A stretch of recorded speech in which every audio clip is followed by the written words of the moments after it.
fine. All right. So on the call, we have Kirsty Sanchez, Paige, Eric, Michael Paul, and Padma. If I could ask everyone to put themselves on mute, that would be very helpful. I'm getting some feedback. Thank you. I appreciate it. All right. We also have Therese Hegler-Gray on the call this afternoon with us. And before we get started, I just want to remind everyone that today's meeting is being held as a virtual meeting in accordance with the electronic meeting statute. The requirements of notice, access, and minutes are being met through electronic means. The public and the media are able to view this meeting on the city's YouTube channel. So thank you all for attending today's AC Alternative Compliance Review Committee meeting today. We have 3 agenda items, and the first being want to go around and welcome everyone and then also do brief introductions. We do have a new committee member, Michael Bridges. So with that, let's go, if we could start with Terry, if you could introduce yourself, Terry. Sorry. And she just disappeared on me. Sorry, I was trying to unmute myself. Hello. Yeah, here I am. Hello, everyone. My name is Terry Hegler-Gray. I am a senior assistant city attorney in the Charlotte City Attorney's Office, and I represent the zoning and planning staff. And I'm going to do a presentation for you today about your roles and responsibilities. Great. Thank you, Terry. How about Eric next? Eric? Yep.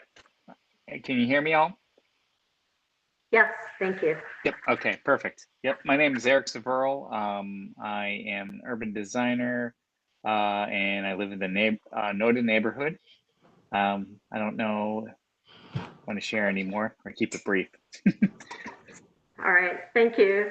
Kirsty? Yep. Kirsty? Hi, I'm Kirsty Sanchez. I work with the planning department. I administer our TOD standards. I'm the staff liaison to the Alternative Compliance Review Committee. Great. Michael Bridges. He is our new member. Welcome. Thank you. Hello, everybody. I'm Michael Bridges. I'm new to Charlotte for about 5 years now. I've been in Charlotte, and I love Charlotte. And I stay right over here in Mountain Island area. Great, thank you. Michael James. My name is Michael Paul James. I live in Hoskins Park, and I am a PhD student and professor at UNCC. All right, thank you. Paige. Hey, I'm Paige. I'm in architecture, and I live in the Plaza Midwood area. Great. Toby. Hey, I'm Toby Holmes. I'm an urban planner and work in community and economic development here in Charlotte, and have for quite some time now, and live just a few blocks away from Eric. All right, thank you. Padma? Hi, I'm Padma, and I work full-time at Wells Fargo Securities, and I live in Ballantyne and have been in the Charlotte area for the last 15 years, and love to be in the ARC committee. Thanks. Great, thank you. Shad Spencer? Hey, I'm Shad Spencer, zoning administrator. I work with Kirsty and Terry quite often. All right, thank you. And do we have anyone on the phone? Mackenzie, did we have someone on the phone other than Padma?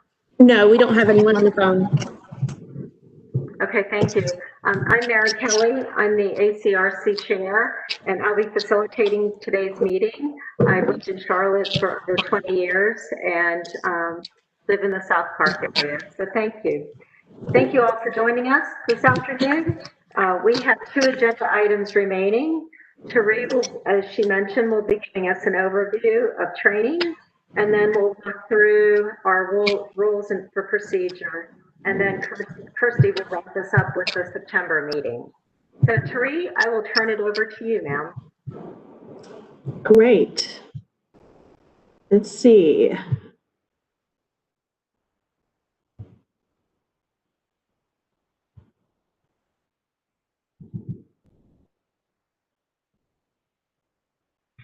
Are you seeing my PowerPoint yet? Not yet.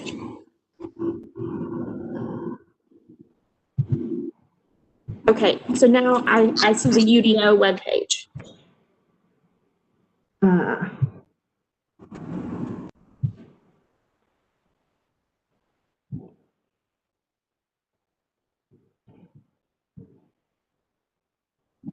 Now we see it.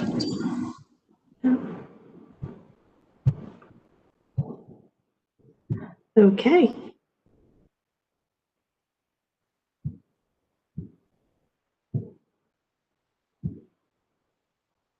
All right, here we go. So as I said, I am an attorney in the city attorney's office, and my primary responsibilities are to advise the zoning and planning department of the city. I also sit with the city council on their monthly rezoning council meeting nights. So I'm just primarily the land use attorney. Anything land use lands in my lap. I've been with the city for about 18 years at this point. I was in private practice before joining the city, and then and I graduated from Duke Law School a long time ago. And I just say that because I'm fond of the darker shade of blue, and I know that a lot of people are not. So I just do that intentionally. I'm going to talk a little bit about planning functions, how they're allocated with a local government like the City of Charlotte. So as I said, the governing board, which is the city council, and I sit with them every 3rd Monday, they make legislative decisions. So you're familiar with the rezoning meetings where they adopt text amendments, zoning map amendments, rezonings, this is outside of land use, but they may approve acquisitions and budgets. So that kind of thing is the primary role of the governing board. And they also make appointments to city boards. In some jurisdictions, usually smaller jurisdictions, governing boards such as the city council may also serve as a planning board.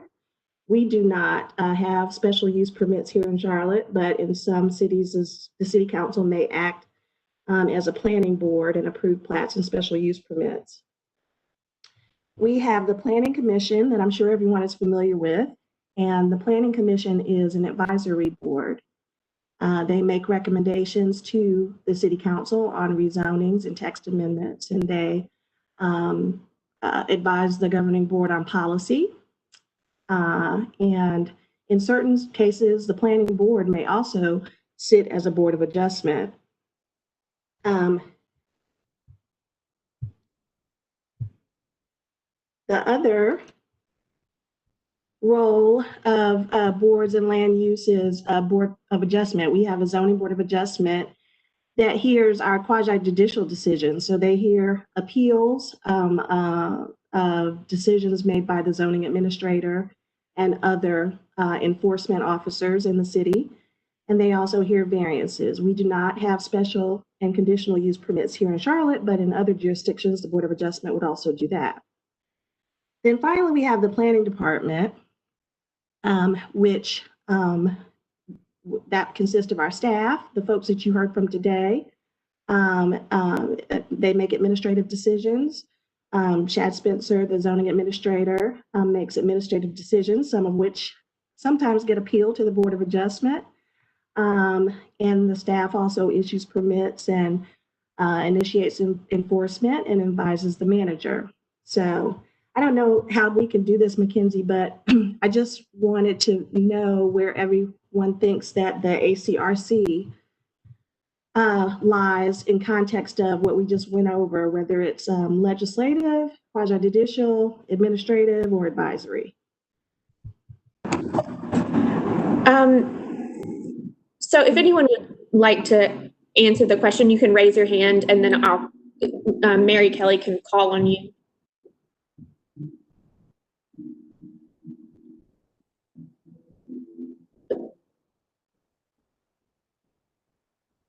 Or if you're not seeing that feature, if someone would just like to unmute themselves and we'll see it that way. Yeah. Okay. So we're advisory then? You are advisory, yes. That's correct. Yep, that's what I was just going to say. Okay. All right, so this is the role of an advisory board such as yourself. It's to bring a professional and technical expertise to the making of land use decisions that will impact the development of the community as a whole, so as to advise the particular body appropriately. So the particular body in this case is the planning director, Tyrell, because you are making recommendations to him on alternative compliance applications. After getting a recommendation from the staff, you're making a recommendation to him. So you're advising the planning director. This is different from a quasi-judicial board, which a lot of our boards are, because those are evidentiary hearings. They're fact-finding hearings that involve the review of staff decisions or the application of an ordinance to a specific situation. And they're based on evidence and witness testimony. So we don't have that here. All right. So next thing we'll talk about is what governs the ACRC. What are the documents that govern your roles and responsibilities as a committee? There's the open meetings law, and that governs all appointed and elected bodies. There's actually the transit-oriented development ordinance, which sets out your role. Then you have your rules of procedure.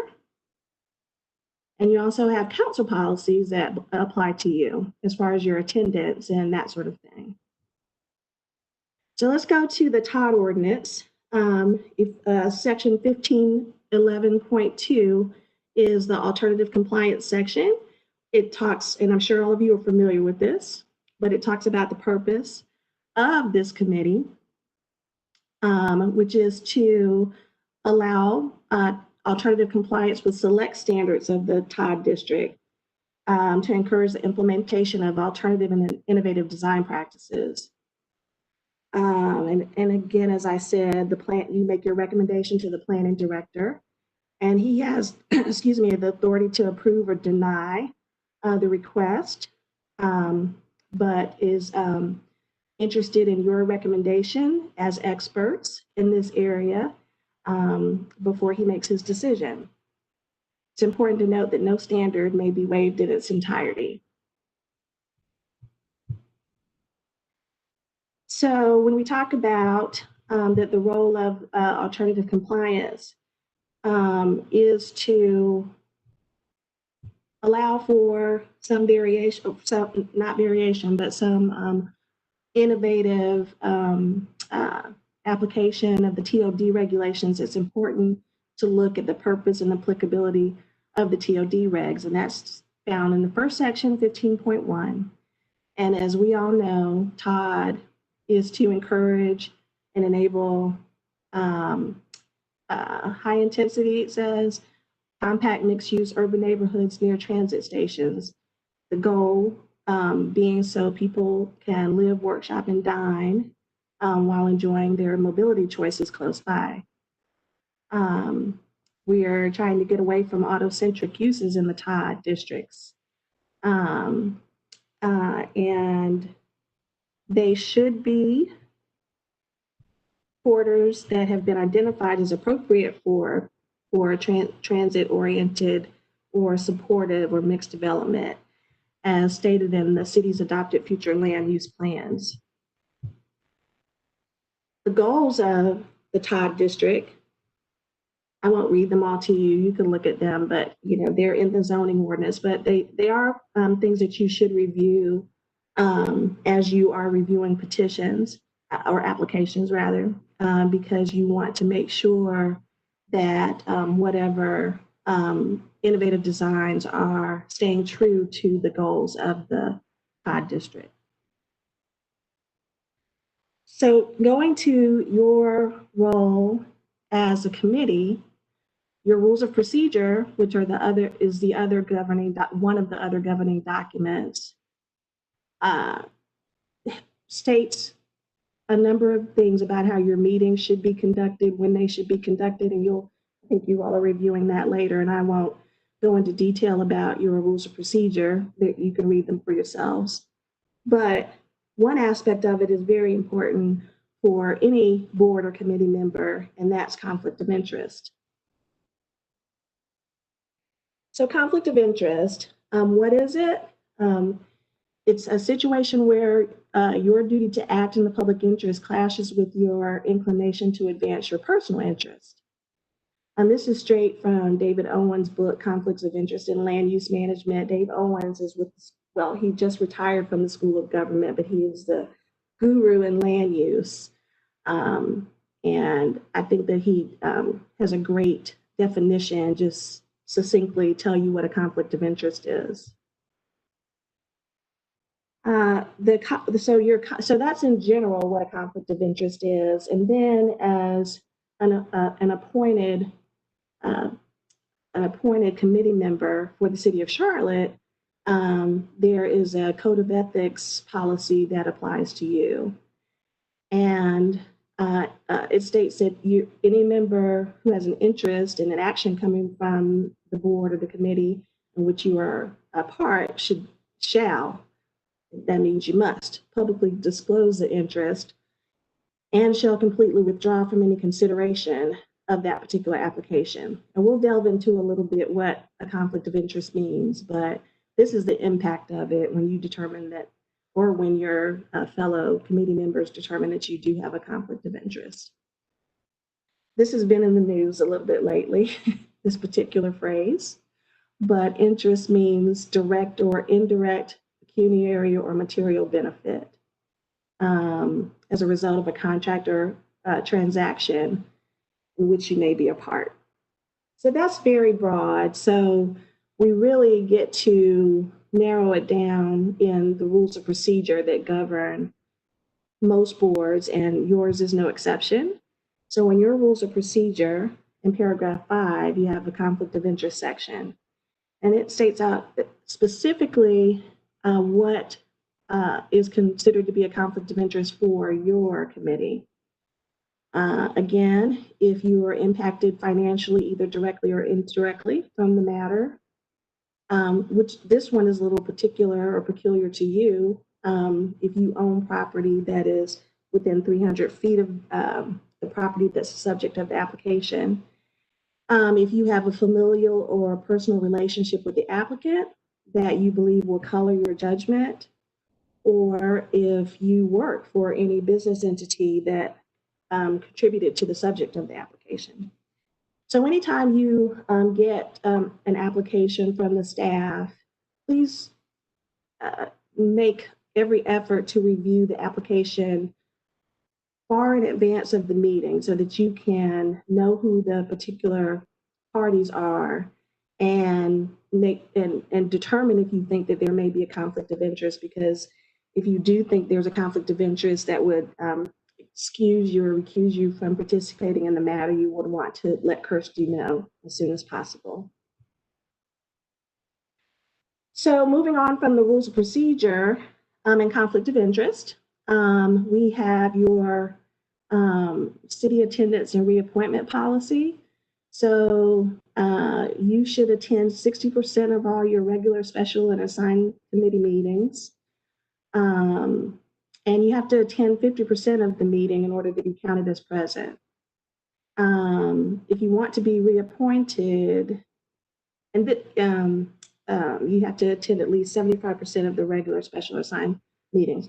And I'm not sure if this applies to you, but if it doesn't, I apologize, but this applies to most committees, so I thought maybe it would apply to you, but it's important to know what the city clerk expects of you as far as attendance and reappointment.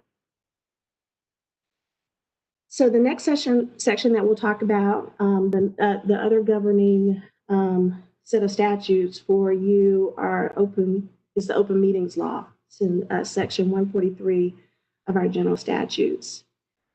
And so the primary question is, who is subject to the law? And the law applies to any public body, and that's a broad term, but it includes at least 2 members that carry out one of the functions that we talked about earlier: legislative, policymaking, quasi judicial, administrative, or advisory. And as we stated, you are advisory, so you are subject to the open meetings law. A question that is asked a lot is, are all the meetings covered? Well, no, only official meetings are covered. What is an official meeting? An official meeting is in person or electronically, like we are now, that is conducted to deliberate or take action or otherwise transact the public's business. And to deliberate means to, take in information as well as actually discuss as a body a particular action. So, for instance, today is a public meeting. Even though you are not considering an application, you are receiving information from me and you're receiving information from Kirsty, probably with the rules of procedure. And so that makes this an official meeting. So what about conference calls or emails? So conference calls are covered in today's pandemic world. We're beyond conference calls. We're doing WebEx. This was written a long time ago, but they talk about a chat room would be counted as an official meeting.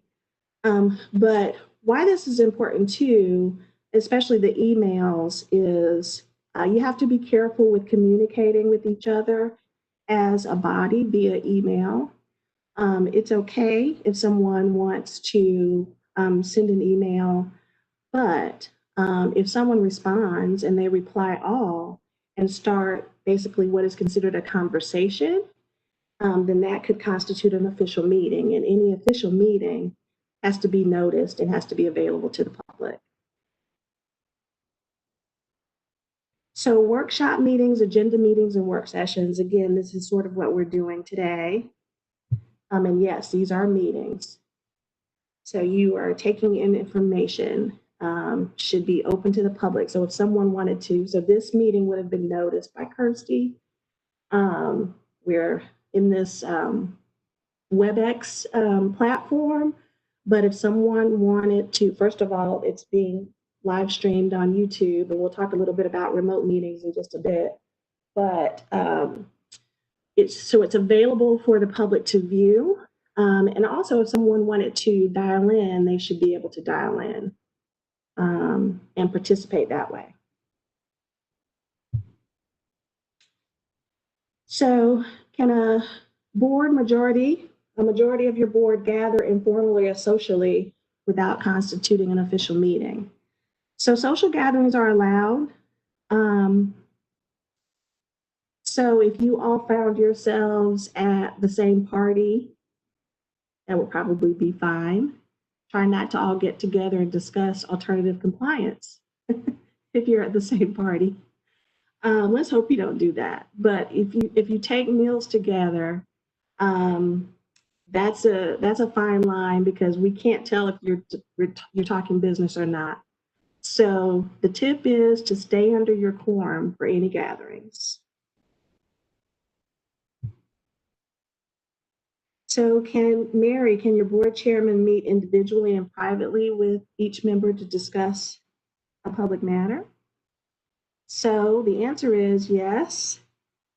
However, you can't essentially take any action through those individual meetings. Do you have to announce meetings? We talked about that before. You know the answer to that, yes. You must give notice of any regular, special, or emergency meetings. For special meetings, those allow, this open meetings law says that you have to give at least 48 hours notice for a special meeting, and you have to state the time, place, and purpose of the meeting. So it usually is a very narrow reason that you are having a special meeting, and that that purpose of the meeting should be stated in the notice. So again, this is an old statute. It talks about notice being placed on a board's principal bulletin board. Well, what that is now is our website. So, and also we have to provide it to anyone who's submitted a written request for notice. So there are news channels and outfits that are on a list and want to be notified of any public meeting. All right, so let's talk about public records because it's important for you as city board members to know that anything that you do in written form, or even I guess in sound recordings, that are made pursuant to public business, transacting public business, would be available for public inspection. So, what I say is that when you're sending an email or even a text message at this point and it concerns public business, make sure you write it in a way that you don't mind if it appears in the paper.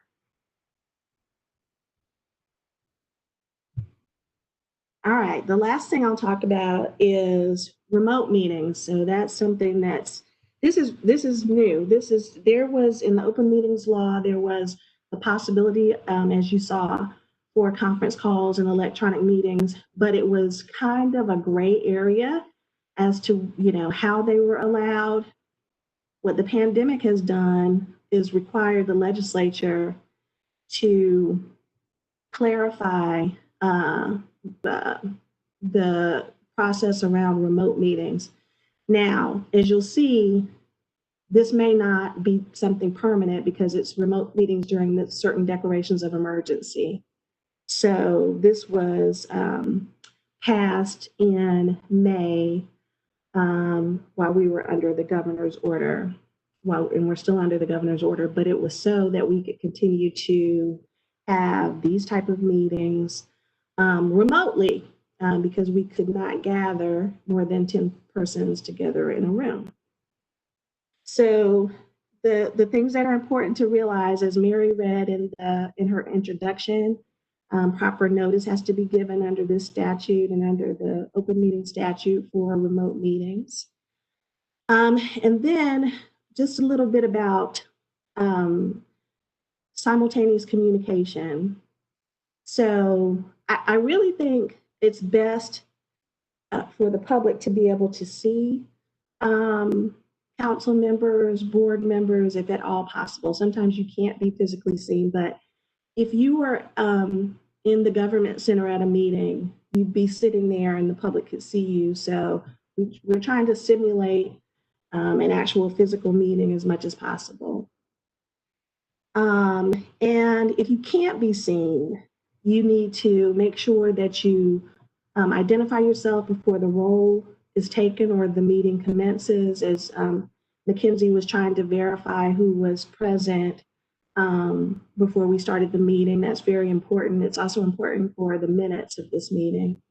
When you join the meeting, if you left the meeting, again, that goes back to your 50% meeting requirement also.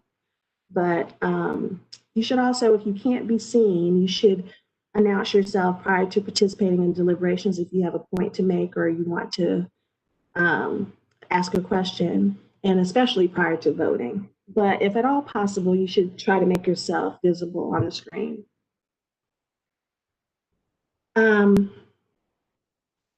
So let's see. What the legislature defined simultaneous communication. And so what that means is that you should be able to hear what is said by other members of your committee. You should be able to hear what is said by any individual outside of your committee who's addressing the committee. And you should be able to be heard by members of the public body when speaking to the public body. So, this applies to all boards or governing boards that are meeting remotely. So this would apply to the council too. And what you did in your last meeting, I hope you did, I think you did, was make sure that your votes are all by roll call. And that's just so that we can just be very transparent to the public and everybody's vote is recorded properly. Again, the minutes of the meeting should reflect when you joined, if you had to leave, when that occurred. And sometimes with technology, I know I've been in some planning committee meetings, zoning committee meetings where the weather was bad, and so someone might lose their signal, lose their connection to the meeting. That needs to be recorded. Sometimes our Wi-Fi is not working properly and you'll lose a connection. You need to let Kirsty know if you somehow been disconnected from the meeting so that that can be recorded properly in the minutes. And again, just like I talked about the public records before, what the legislature wanted to make sure is that we understood, and this is all about transparency to the public, is that when you are in this meeting, you're not together. What people have a tendency to do, any person that's in a group, is to chat with each other. It's really easy to do. Instant messages, text during the meeting. I understand that if you're doing that during the meeting and that there is a public records request, and any of your chats or text or messages exchanged will be part of the public record. All right, and the last thing I'll talk about is what you already know is that we're streaming this live on YouTube. That's what the city has decided to do. It took a lot of trial and error when we first started doing this in March and April. There's so many boards and commissions that the city has. There's no way that we could have them all on the city's YouTube channel without them conflicting with each other. So planning has this planning, design, and development web channel. So we're making it available to the public there. I don't think this meeting is available on the government channel, but of course the council meetings are available on the government channel on there. All available on Facebook also.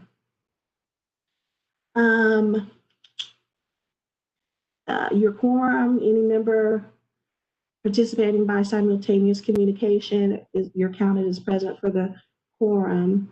But you have to make sure that you are, there are certain situations where if you were counted as a quorum for the city council, anyway, if you're counted as a quorum and then you leave, your vote is recorded a certain way. Well, that doesn't work with remote meetings, so you actually have to be present to vote. So it's really important that you are present for all the deliberations and the vote in order for it to be an official vote of the body.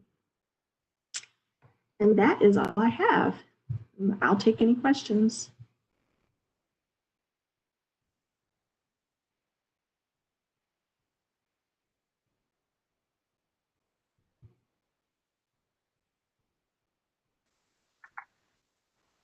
Any questions for Tari?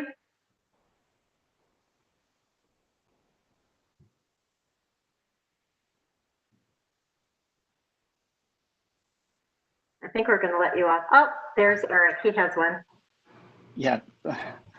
Yep, I did have a question. It was kind of back earlier in your slides. I think it was with the purpose of the TOD regulations and the goals. My question was, could those be a solid, be used as a solid to make a case for denying a particular case that comes before us when we're making our decision? I know it's not officially part of the in the regulations and what we're supposed to look at, but you mentioned a couple of times the goals and then the purpose of the TOD as being something you should look at when you're going through. And I just wanted to know legally if there's some clarification there.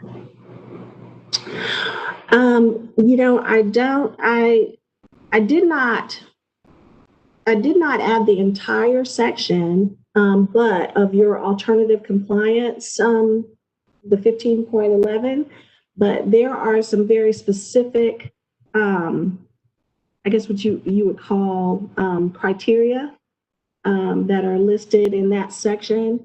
So I think those go to how you may consider the goals in relation to a particular application. What my suggestion would be is that you stick very closely to those criteria in the alternative compliance section. So, but if your question is, could someone say that that you said they should not be denied because it's meeting the goals or not meeting the goals? Should, using the specific criteria and the goals, A through E there, and then I think in the previous, the purpose, those beyond the criteria you just mentioned to make the case for or against a case, any particular case. Yeah, I see what you're saying. I mean, I think that the goals are in place, but your particular role is determined if there's something unique or particular about the particular application that would make it, I don't want to say exempt, because it shouldn't be exempt completely, but it would give it the ability to not comply specifically with the particular goals for whatever reason, and the reasons are outlined in the criteria in section 15.11. Does that make sense? Yep. Yes, I guess so. I was just looking for more of because not every particular piece in the criteria may be expressed as generally as in the goals, I guess is what my point is. You know what I mean? Like if they can be used in combination, or, and I'm sure your answer is only sticking to the points in that section criteria only. Seems to me that you would advise. Okay. That's what I would advise. I would think that, and Kirsty, please jump in, but I would think that when the staff makes its recommendation, it's probably going through those criteria one by one and determining if they're going to make a recommendation based on how the application fits in the particular criteria of 15.11. Correct. So when I did the staff recommendation for that project that we reviewed in May, I specifically looked at what was listed under the ACRC, so 15.11. I didn't look, at these other sections. Yeah. I guess my point would be, that is very much specified to that particular thing, and I would just hate for us to be missing the actual broader goals as well, to be looked at when we're reviewing a case, or at least being able to cite those as a reason why we may accept or deny our recommendation. So I just that's the only thing I was hoping for, a little clarification, that if we could use those, because they are broader, but they still should be supportive in a particular review. I understand what you're saying, and I think that, you know, I hesitate to answer that so broadly because I think every application is going to be unique, and there may not be a one-size-fits-all answer to that. But I think that there may be certain situations where you could go to the goals and feel like that the application is totally contrary to the goals of the TOD, and you're uncomfortable making a recommendation because of that. Thanks.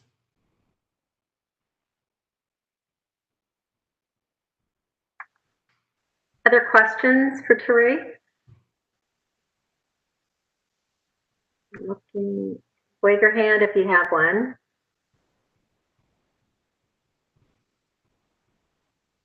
All right. I think, Therese, we shall say thank you at this moment.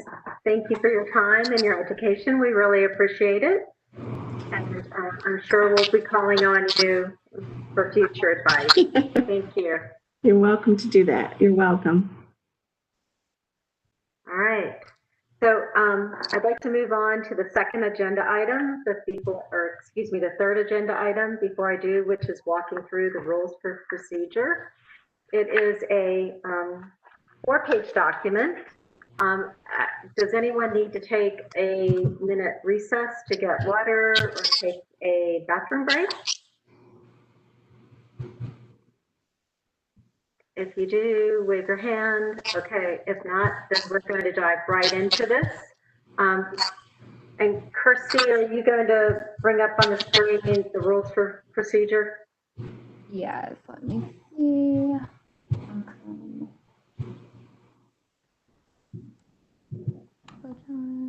Can't view the content you're sharing. Okay. Can you guys see my screen? If not, I will try the other option. Not yet? Okay. No, I cannot. No. Okay. Let's see. Can you see it now? It's a Word document. Yeah. Yeah. Okay. All right. Perfect. So thank you.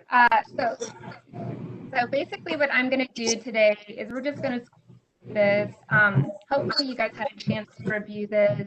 I'd attached it to the email that went out with the meeting invite, just seeing if people could look at it before we met today, so you can come with any questions or suggestions that you might have.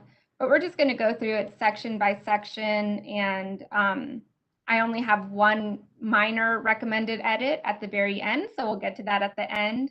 But if you have any recommendations or questions, feel free to jump in. Again, as I go through each section, then I'll call for questions. So this, as you'll see in a second, as our adopted rules procedure require at our regular meeting in August, we are supposed to take a look at these rules for procedure and make any edits if needed. So that's really the purpose of our meeting today. So with that, the one change I've made so far eventually will be to change the date. My goal today is for us to review this. I'm going to make edits as as suggested during this meeting. And then my goal is at the end of this meeting that we can vote on it and adopt it. That way we will be set for any new projects that come our way. So with that, we will just start with section 1 here. So committee members, and I'll read through this, and then once I get through section 1, then we'll open it up. So the officers of the Alternative Compliance Review Committee, or ACRC, shall be a chairperson and vice chairperson. Members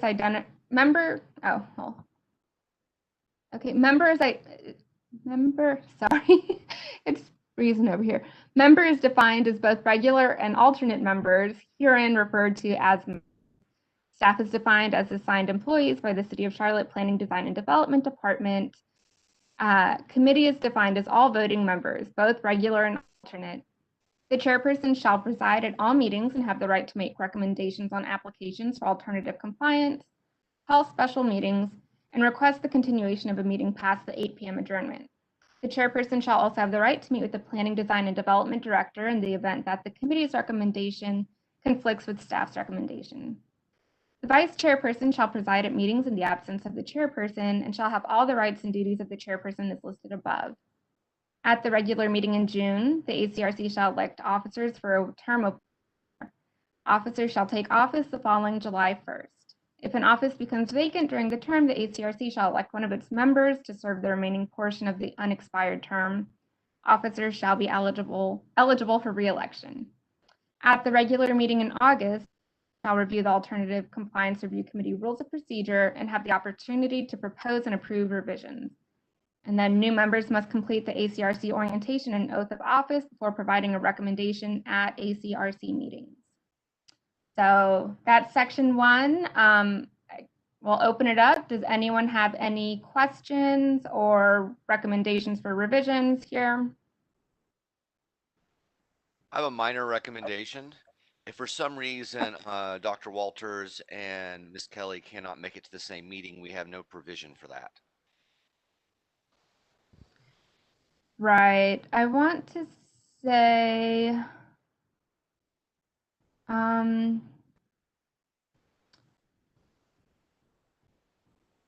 thinking, I could have sworn that we'd talked about this before, where if that happened, that the chairperson might have the option to appoint somebody else for that meeting. Sherry, did you have something you wanted to add? That's usually how it's done. If you know in advance, she could appoint someone to chair the meeting, or if you get there and that happens, and the committee itself could appoint someone to preside at the particular meeting. Okay. So that can be So it's something implied. that It we doesn't should- have to be explicitly stated. It's not usually explicitly stated. It's, that's, for instance, that's what happens with the planning commission. If the chair and the co-chair and the vice chair won't be there, they'll appoint someone to preside beforehand.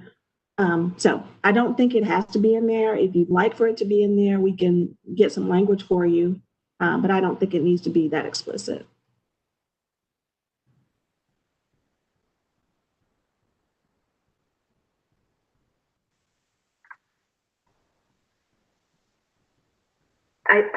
I'm fine with the way it is, Kirsty and Tari. I don't think we need to make a change. Everyone agree? Just give a head nod. Is that right? Yes, agree. Okay. Okay, so section 4, we're talking about meetings. The regular meeting date shall be the first Thursday of each month. We start at 4 p.m. and end by 8 p.m. Meetings will only be held when applications for alternative compliance have been received, or if the committee has other business to conduct.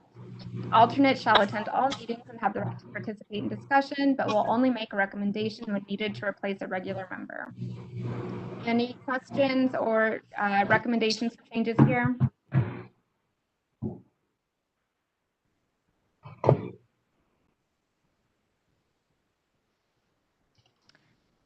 I will take that as a no. So we can go on to section 3 here, where we talk about a quorum. In all circumstances, the majority of the members of the ACRC, not counting vacancies, shall constitute a quorum for the purpose of conducting business. The quorum may be lost due to ACRC's members' conflict of interest or failure to be present for the entire hearing on a particular alternative compliance. Questions or recommendations for revisions here?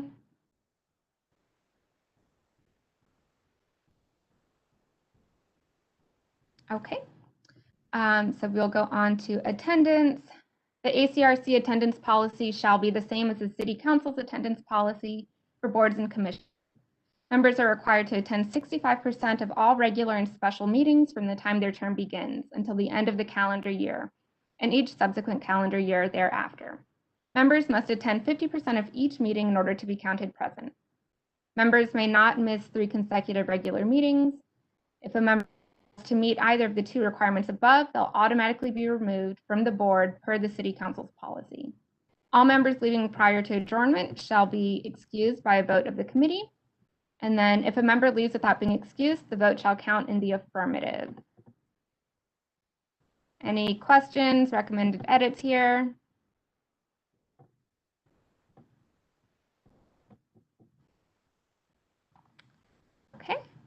So we'll go to the next one, which is a longer one, conflicts of interest.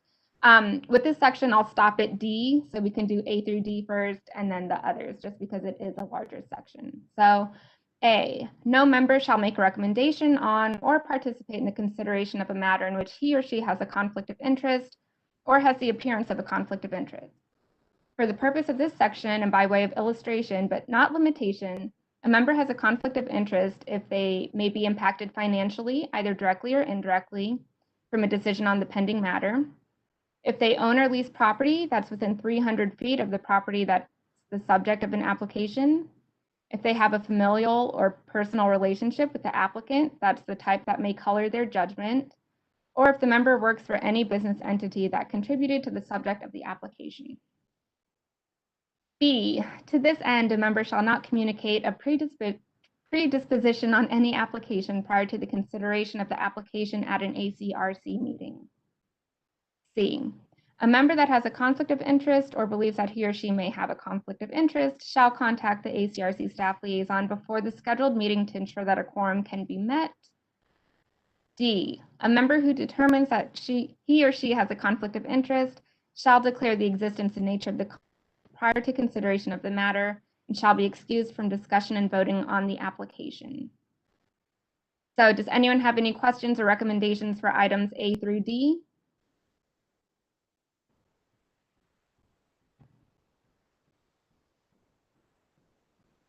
Okay, so we'll wrap up this section. So E, a member who believes that he or she may have a conflict of interest shall declare the possible conflict. The ACRC shall make it determined by majority vote of the quorum, excluding the member who may have a conflict of the ACRC on whether or not the conflict of interest exists. If determined that the member has a conflict of interest, they shall be excused from the discussion and voting on the application. F, a challenge of the existence of a conflict of interest may be made by a member, the applicant, or any interested person. Such a challenge shall be considered by the committee, and the committee shall determine by majority vote of the quorum, excluding any member being challenged, whether a conflict of interest exists. If the vote of the quorum of the committee determines that the member has a conflict of interest, the members shall be excused from discussion and voting on the application. G, where a conflict of interest exists, the member of the conflict shall leave the room for the entire item review. H, in no instance shall a member present or represent to the committee an application for review. Does anyone have any questions or recommendations on the last part of that section? On to I F. do. Okay. Oh, go ahead, Mike. You go ahead.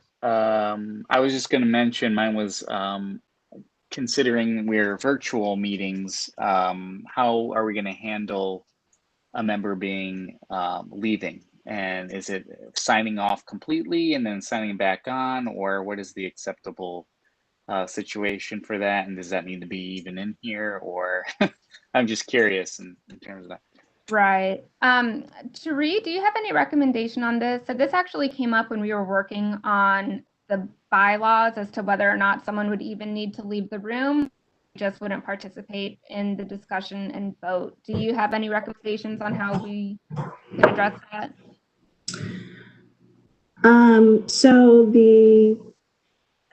So it's recommended that the person abstain altogether from participating. So, and usually that means leaving the room. So I would say, since we try to simulate the physical in-person meeting as much as possible, that they probably should sign off from the meeting, and then maybe someone sends them a message and lets them know, you know, when it's time to sign back on again after the consideration of that item. Okay. Do you think this is something that we need to add to the bylaws since we're still virtual now, or is that just something to understand if it happens while we're meeting virtually that that person will sign off and we'll bring them back later? So what might be a good idea just in general, so that because, you know, as I said, that remote meeting section is only applicable during declared states of emergency. So what I might suggest is that there's a reference to that section in the rules of procedure so that it will kind of it will be incorporated by reference, basically.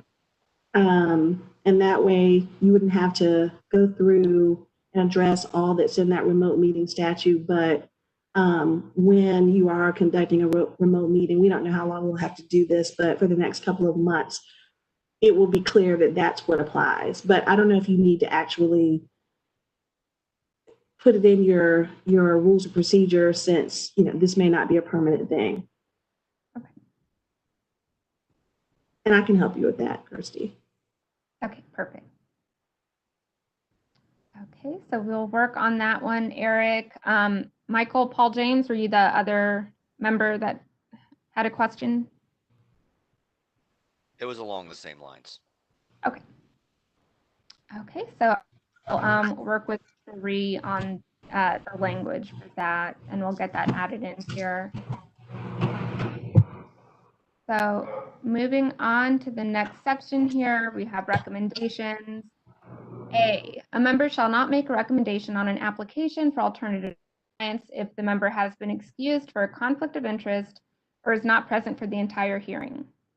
B, any calculation of a quorum shall not include any member with a conflict of interest or who fails to be present for the entire hearing on a particular application for alternative compliance. C, all voting members present shall provide a recommendation for approval of modifications, or denial on the application for alternative compliance unless excluded per section 6.a. All voting members present for the entire hearing and without conflicts of interest shall not abstain from providing a recommendation. Any questions or recommendations here?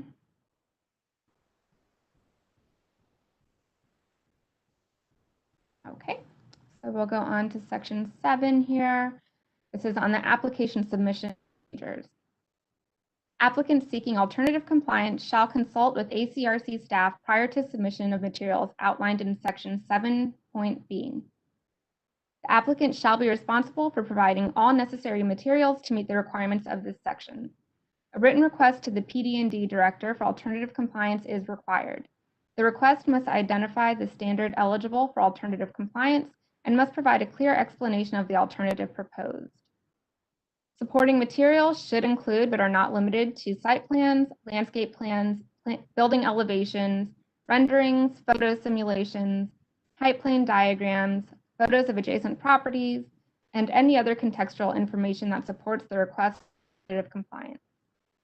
Until the application for alternative compliance meets the requirements of Section 7, it shall be deemed incomplete and not submitted to the ACRC for recommendation. Do we have any questions or recommendations here?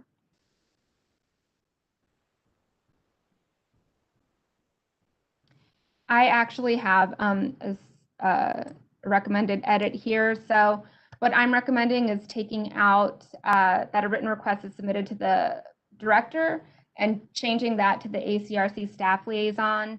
Back in June, we took a Todd text amendment before City Council and we switched that up. So anytime somebody submits an application, they would be meeting with me ahead of submitting an application for the ACRC. And when that application comes through, it'll come to me. I'll let Ty know, but ultimately the application and the materials would come to me. So I'm just going to add this in, and then you guys let me know if you're okay with it. And I apologize, where my camera is right where my fingers are. So I'm gonna have spidery fingers for just a second. So is that just to help procedural flow and to keep it from getting stuck on someone's desk and move quickly? Kind of, like, I'm the person who does the Todd administrations. I'm the one that they would be meeting with if they wanted to submit an application. So, you know, I would have to meet with them to verify that what they're proposing meets the eligibility requirements for the ACRC. And like I said, I'll be the one, if I do get something, I would make both Ty and Allison aware. But yeah, it makes it a little smoother to go this way. And then again, it aligns with amended in the Todd ordinance. So I'm trying to make sure that they match up, that it's consistent.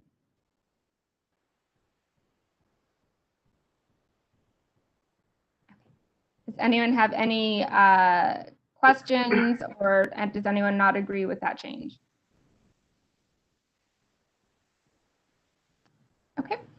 So we will go to number 8, ACRC agenda requirements. Applications and complete submission materials will be due to the PD&D office 4 weeks prior to the scheduled committee meeting. Failure to provide all materials by this date will result in the project not being placed on the committee agenda for recommendation. The total number of items for alternative compliance placed on the regular monthly agenda for the committee meeting shall not exceed 8. Staff may, in its discretion, place additional items on the agenda. Any questions or recommendations on section 8?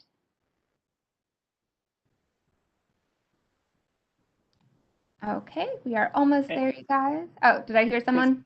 Chris? Yeah, it was just me and Eric. It was not on section 8, but 7. I was just thinking about it. Sorry, I didn't get it to you before we left that section, but I was just thinking about the supporting materials. Should that be worded like necessary supporting materials, or how do they know what is actually necessary and what is the supporting material, just so we always have those supporting materials with the site plans and landscape plans and elevations? Right, so this is one that we're kind of learning as we go, and since we've only had one project come in so far, it's still a little TBD. So that first application that we reviewed, we had to work with the applicant pretty heavily to make sure that we got the materials that I needed in order to write a staff report.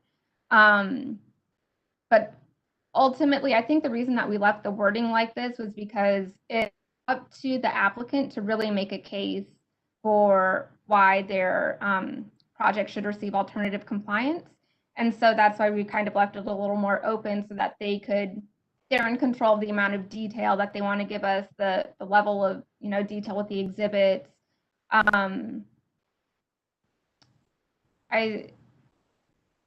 So I don't know. It could really go either way, I guess.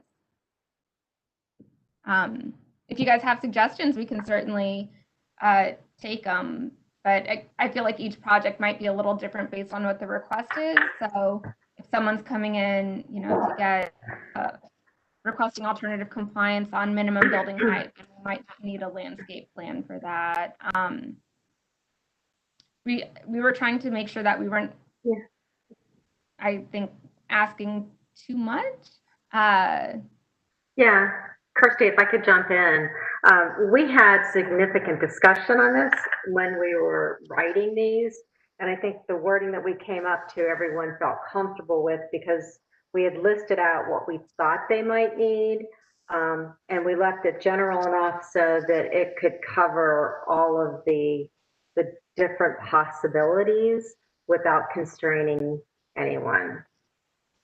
Right. And Mary, I guess I'm not questioning what was included, but not limited to. I'm fine with giving the flexibility there. I'm questioning whether C is like actually necessary, so it's clearly stated that is necessary and not, because supporting sounds, I don't know. I'm just making sure that we get something. And I know, Christy, you're always going to be working with them, but if somebody else took your position, we just want to make sure that it's understood that something has to be brought, forth, and it is a necessary part of the application. So if we look at 7B, the applicant shall be responsible for providing all necessary materials to meet the alternative compliance required. So you're saying in C, you'd like to add supporting necessary materials. You'd like to add the word necessary there? Yeah, just correct? Something to, that's basically it. That's fine. I'm good with that. Any other discussion there? Okay. Did anyone have any questions or recommendations on section 8? I think we didn't, but I'm going to ask just in case. No. Okay. So section 9, this is on committee meeting procedure. So meetings shall start at 4 p.m. and end by 8 p.m. Items will not be open for review after 7:30 p.m. Members may request a brief recess between item reviews. The order for each ACRC agenda item is First, the chairperson will introduce the agenda item. The staff member will have 5 minutes to present the agenda item and staff recommendation. The applicant will have 5 minutes to present information on the request for alternative compliance.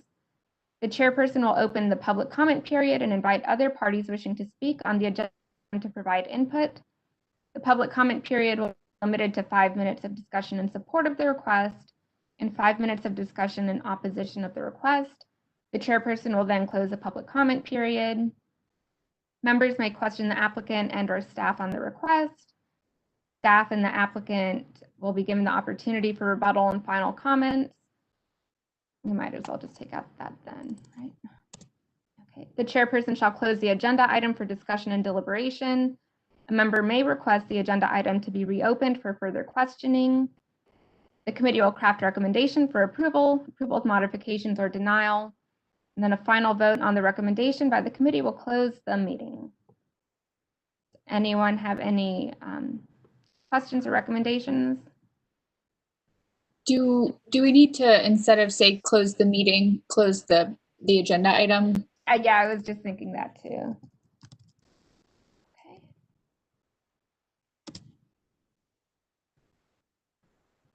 Anybody else?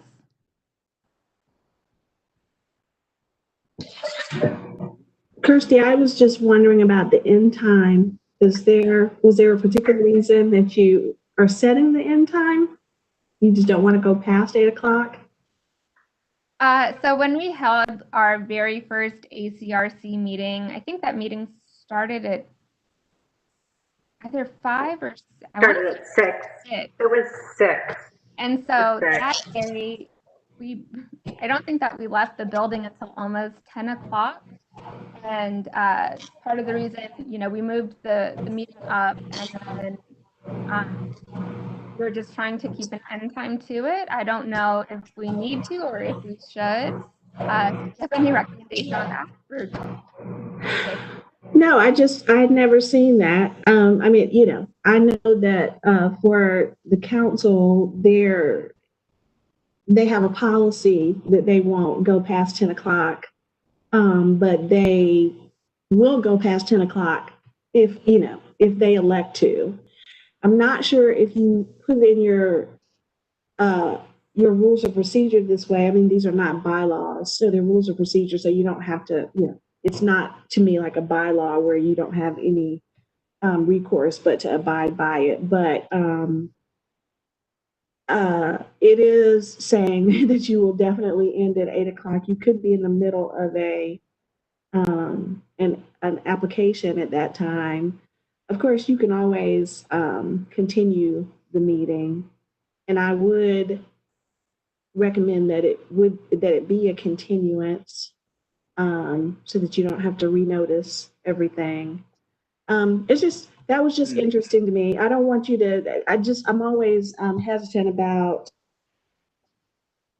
definites with something like that, because you just never know what circumstances may be. Right, and that did come up when we were drafting these, and that's why at the beginning, under the chairperson's responsibilities, it says that they have the right, where is it? Section 1E. The right to request the continuation of a meeting past the 8 p.m. adjournment, because we were worried that we would, maybe one day get in that situation where we started something or there might be one more item on the agenda. So we kind of built that in, but if you have any suggestions, we're happy. I appreciate the hard stop, because a hard stop says I'm going to be home at 8 unless otherwise. So if we have an abundance on the thing, then there would be a message that goes out saying, hey, we're going to go past 8, which forces a dialogue. And I think that that's important, particularly for those of us with children. And I think if I remember correctly, it was also a matter of security staffing in the building.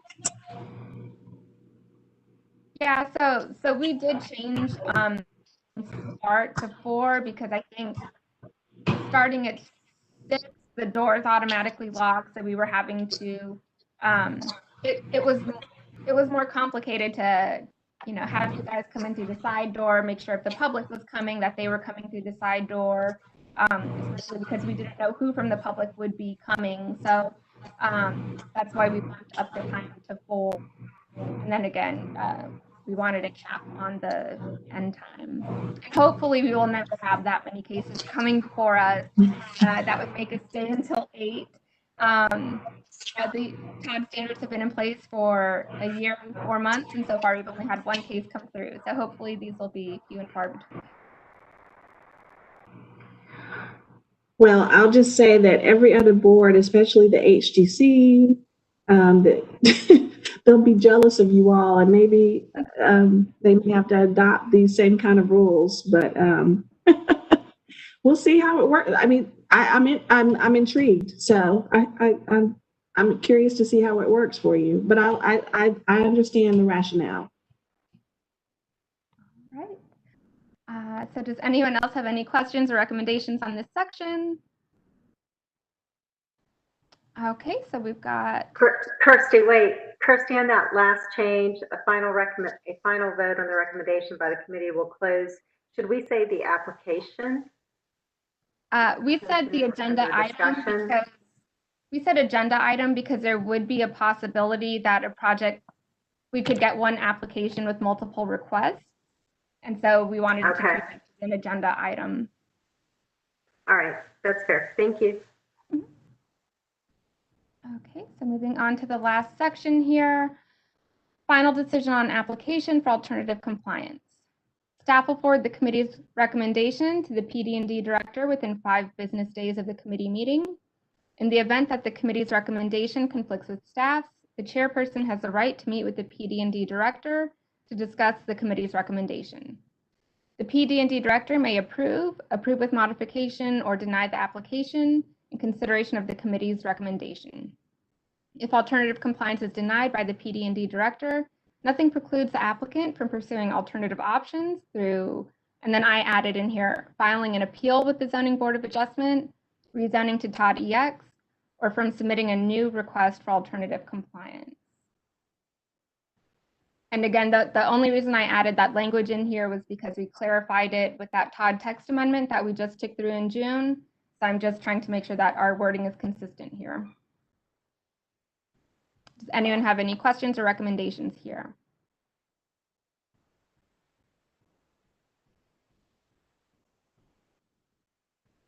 Okay, so I think what I will do here, and Mary, let me know if you're okay with this.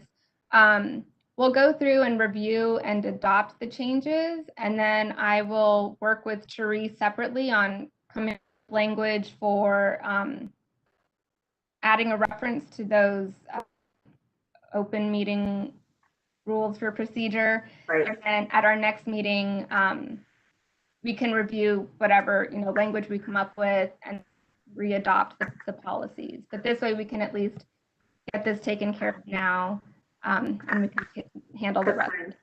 Does that work okay? So yep. I'll just scroll through so we have a refresher on what we're changing.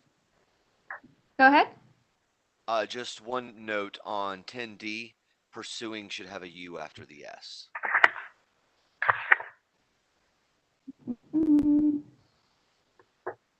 Oh, yeah, sure should. And actually, one more thing on section 5F. I think there should be a comma after the word committee. It's a third line. The committee. Because you have two sentences with verbs. So subject predicate got to have the comma, I believe. Perfect. All right, so we will scroll through really quick. I'm just going to change the here, assuming that we are going to recommend approval. So our changes will be changing the date to today. Let's see what our next is. 5F, adding a comma. Changing that the application will be submitted to me. And again, like I said, I'll let the director know when we receive one, just as I'll let you guys know too, to make sure that you guys have the meeting event on your calendar. We added necessary to supporting necessary materials. Removed it then because it didn't need to be there. changed close the meeting to agenda item, added a U to pursuing, and then finally an appeal with the Zoning Board of Adjustment. So Mary, if you want, I'll hand it over to you and we can do a roll call vote. Or actually, All right, does great. anyone Thank you so much. move approval? Yeah, we need a motion and then a second. So, I'll make a motion for any approval motion? of all changes to the rules and procedures. And I make a second. Thank you. All right. So I will start with the roll call vote. Michael Paul James, you're serving as an alternate for Dr. Walters.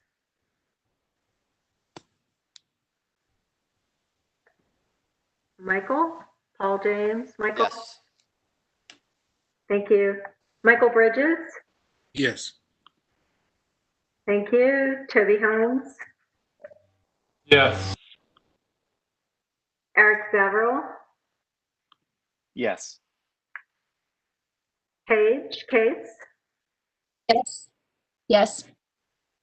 And we'll have Padma vote for in place of Renee Rubens, who is not on the call with us. Padma? Yes. Yes. Thank you. And then I as well vote yes. Great. So all for your time today. Therese, thank you so much for your presentation. We really appreciate it. As of right now, oh, sorry, go ahead. No, you're covering it. Thank you. Sure. As of right now, we don't have any applications for alternative compliance that are coming through. So I will go ahead and cancel our September meeting.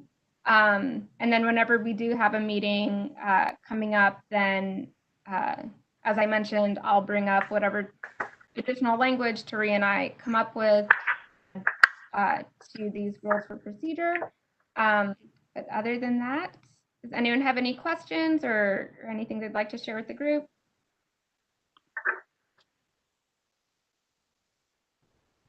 Yeah. Right. Well, thank you all for joining us today. It was good to see everyone's faces and hope everyone's staying safe, and we will see you soon.